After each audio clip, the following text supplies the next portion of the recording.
Welcome to our series, Discovering Diversity, here at LVR. I'm Brady McGill, co-chair for Diversity Committee this year, and I'm joined with Vikki Hill-Gonzalez. Yes, thank you for having me here. Yeah, give us a list of your titles and what you've got going on. Oh, man.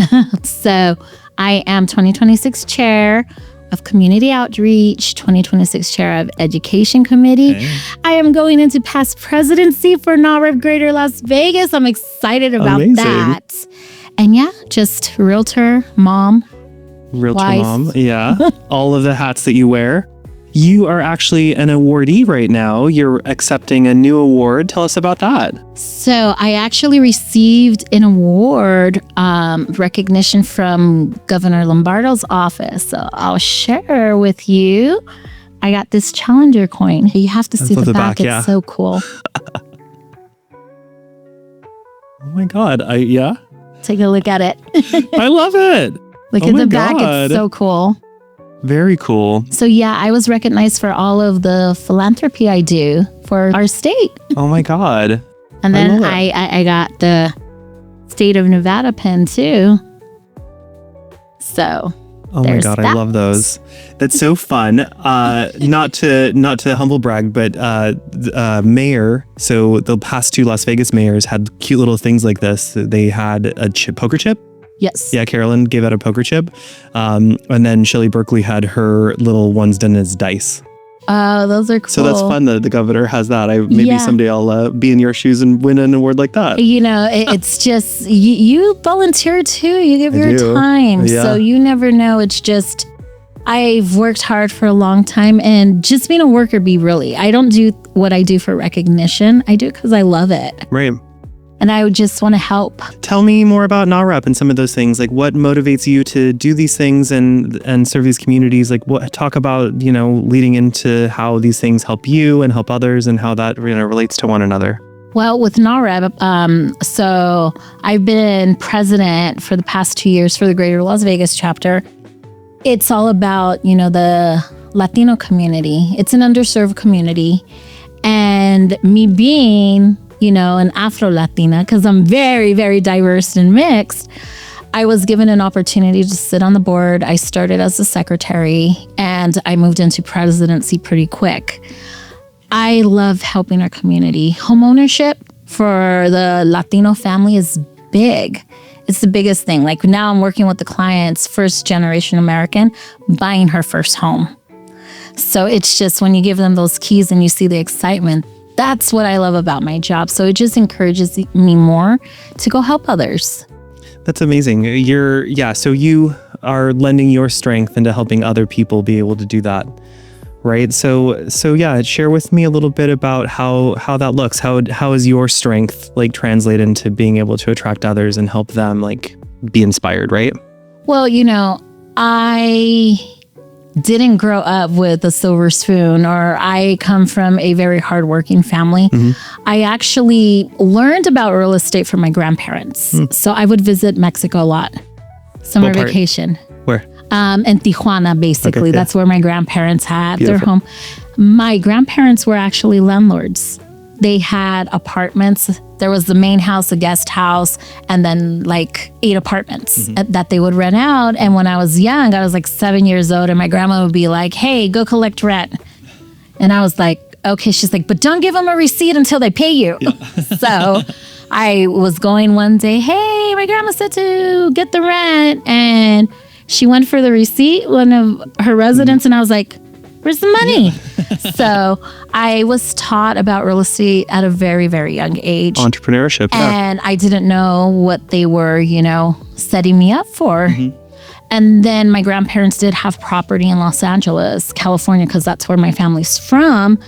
And I got very much interested in real estate because the family was going, our family was going through foreclosure. They were going to lose a home. And I learned about stuff, and I was actually able to save our family's home. Wow. So with that being said, it sparked an interest, and I really went into this wanting to help people. I never look at commission. Right. I always look at, how can I help make your dream come true? How can I advocate for you? Right. And I love it. Yeah, I relate to that a lot. I feel like being able to like hold the door open for someone else and, you know, create that opportunity and lead people to a path of, home ownership being such a great part of that, you know, that community and culture and family, you know, and being able to help people overcome those challenges is really important. Yeah, it is. Once you've done something, being able to, like help somebody else do it. Right. And plus, you know, real estate helps me give back to the community. I'm very, very much about giving back. I do things very silently. A lot of stuff I do, a lot of people don't know. I get caught sometimes, like especially with schools I adopt families. And one time I got caught where it was a family that we actually knew. I didn't recognize the address, but when I showed up with gifts there, I was like, uh-oh, don't tell anybody. Yeah, they don't want to be outed, Yeah, they were like so embarrassed about it. And I said, look in our community, if you ever need anything, let me know because I'm going to make sure that you guys are taken care of. And that's all I want to do is, especially kids. Right. You know, they have no control over the path that they're led to. Right. I do see that or find that people have such shame or I don't know, fear about like being honest about what they need help with. Yeah. Talk about that. It's pride. I think people have this big pride. It's hard to ask for help, especially like I said, I know like in the Latino community, oh no, you don't ask anyone for help. It's you figure it out. Good luck. But there's nothing wrong with asking for help. Right. You know, I think people don't want to be judged as, oh, you're not doing good in life because you're asking for a handout. No, all of us come upon rough times. I know I like I said, I was raised on food stamps and if you had to stand in line to get food, we're standing in line. Right. There's no shame in that because all of us start somewhere. But I feel if you're able to help, do it. Right. You know, especially if you can afford to do it. Yeah. Well, and you can afford with time or with your care, with your intentionality. Like those are all things that you can that aren't even monetary, right? Yeah. Right. Because everyone always says, I'll do it later. I have enough time. People don't realize we have one less day in life. Yeah. Do it now. Today's the day. Yeah. Now. We have to have that attitude. Oh, I'll volunteer next time. You're missing an opportunity because you don't know who you're going to meet or whose life you're going to change at that moment. Yeah. Just say yes. Yeah. Yeah, I do. I find that, that fear. But then when you realize that everyone gets up in the morning and puts their shoes on and gets through the day and tries to put food on the table and have, you know, an enjoyable day and provide for the ones they love and for themselves, like that commonality is universal. And so that we can always tap into with literally anyone. So helping someone else is a healthy way to fulfill yourself if you can find the way to do it. Right. And we all do it. We all have to get up.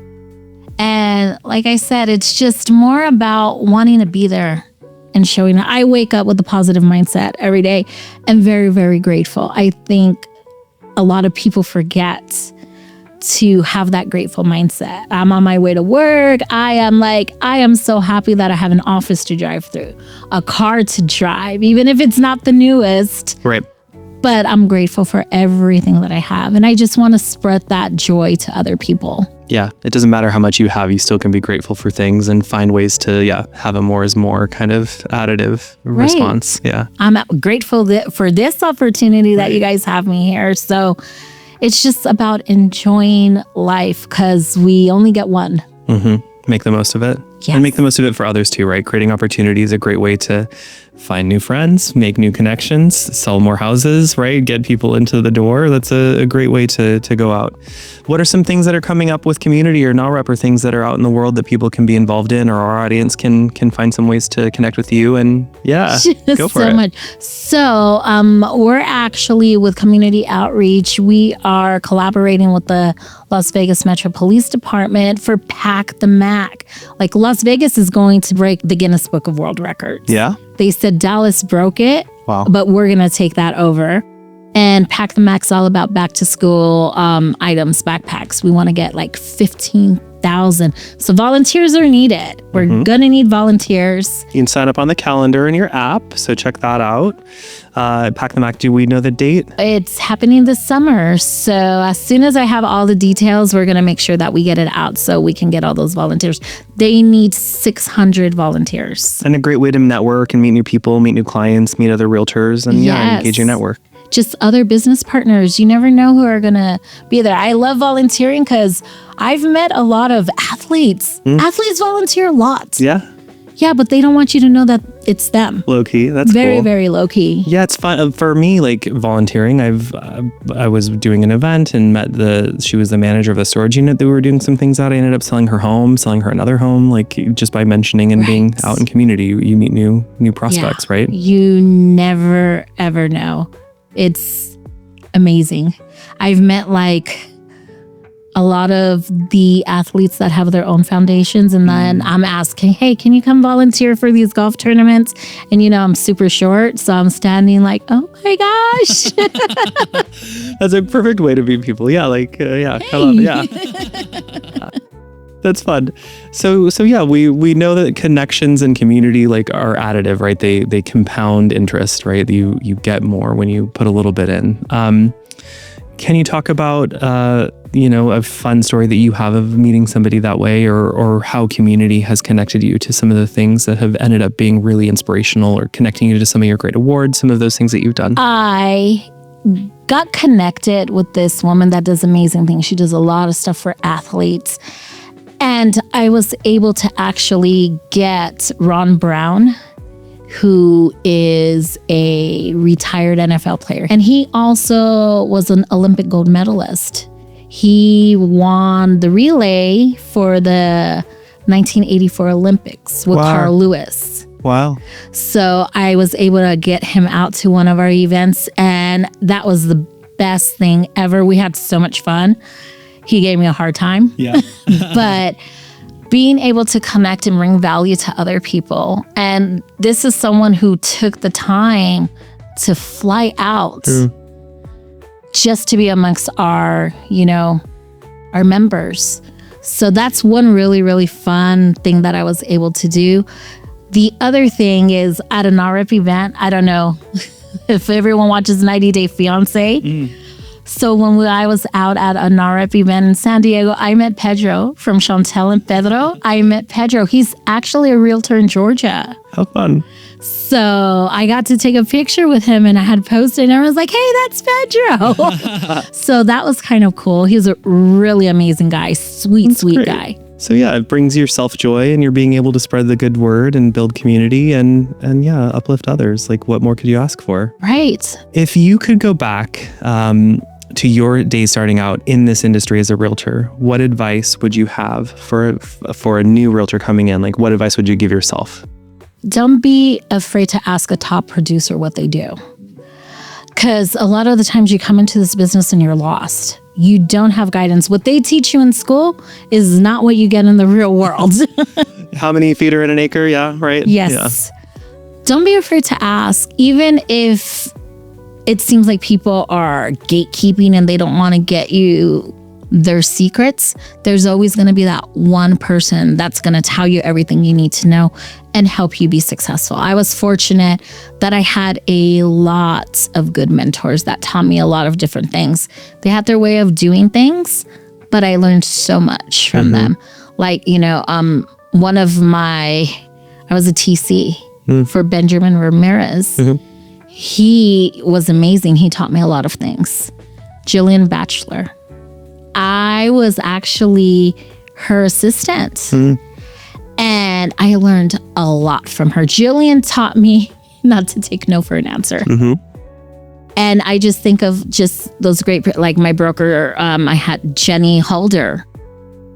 Always being like, don't give up, keep up there, swim like a duck, be like a duck, be like a duck. So I've had good people in my life. So now I'm able to give that back to new realtors that come into our company. I'm like, ask me any question, because it's tough out there. Yeah. And we are in the business of selling homes, and we can't sell homes if we're not working together. Right. I don't view anyone as competition. I very much subscribe to that. It takes us all to get to that finish line in the closing table. Like we're a team together to, Yes. buy and sell. We're not on opposite sides of this. Nope. We need to be together at the end to make this work, right? We need Right. each other. It just makes the transaction run smooth, but Right. we're giving a service. And I think that's why sometimes people view realtors in a bad light. Mm-hmm. They say, oh, you're money hungry. No, I'm just trying to do what I can for my client. Mm-hmm. That's the service that I provide. So I think if we all got along and just had that same mindset, I am in the business to sell homes. Mm-hmm. We are a team. That's how we're going to do it. I think things would be better. Yeah, I have a little anecdote that I use a lot. My job title is obviously realtor, but my real job is solving problems, right? And I as long love as I can that. solve these, hopefully positively, like we'll get through this all and end up, better off for it. I always say, let me advocate for you. Because that's good. really what we are. If you think of it, we're advocating. Yeah. Out here winning awards. Yeah, I'm very humble and I appreciate those. I try not to they're in my office. People can come and see them. I try not to really post them a lot because I'm just like, wow. My favorite awards that it's not top producing or I sold this many homes is I got the Good Neighbor Award. That's my favorite That's award. so fun. That one is my favorite one. But I mean, being recognized by the governor, this is for philanthropy. Tell me more about the Good Neighbor Award. Yeah. So in 2024, I got that award when I was nominated for it. I know I was the chair of community outreach at that time, and I got nominated and I got the award, which is all about, what you do in our community. Like I said, volunteering, I am that servant at heart. So that's it's my favorite one. That's fun. It's rewarding for me to talk to you about how it fills your cup up, to feel good about, doing more for others. It's interesting how that, creates a whole loop, right? Like it does. Creates more. It does. And it is so much. And I always want to, be out there representing our brand, but also representing who I am. Like I said, I represent, my Latino community, my Black community. People get very confused. They're like, oh, we see your name. Your middle name is Vikki. Yeah, that came from my Hispanic side, but my first name is Rashitia. If you call me Rashitia, I'm going to answer to it. And it's so funny when people do call me Rashitia, I'm like, hey. A real one. Yeah. Yeah. Because it's who I am. But, I have fun out there. Relating back to the question about, advice, like that's a good one. Like just knowing that everyone wears so many hats these days, like all of those identities are all, everybody's much more complex than they may seem on the surface. And you can always find a way to tap into that. Relating to that as well, advice for a new agent or a starting agent that I always think of is, there's so many tips and tricks and self-help gurus and people you can pay money to. And they have some kind of, wake up early or meditate or whatever their shtick is. But all of them work. That's the trick that I would say, is a shortcut for new agents, for people out there. You just have to do it. Do any of them. But you also have to be authentic to yourself. Whatever you can do and do it, that's what will work. Yes. They'll all work if you do them. They won't if you don't. It's the consistency. Right. You have to be ready to wake up. But you can take big bits and pieces of what you get, but don't change who you are. Yeah. Well, thanks for joining us. Discovering Diversity, and we'll have more to come. Stay tuned. Bye.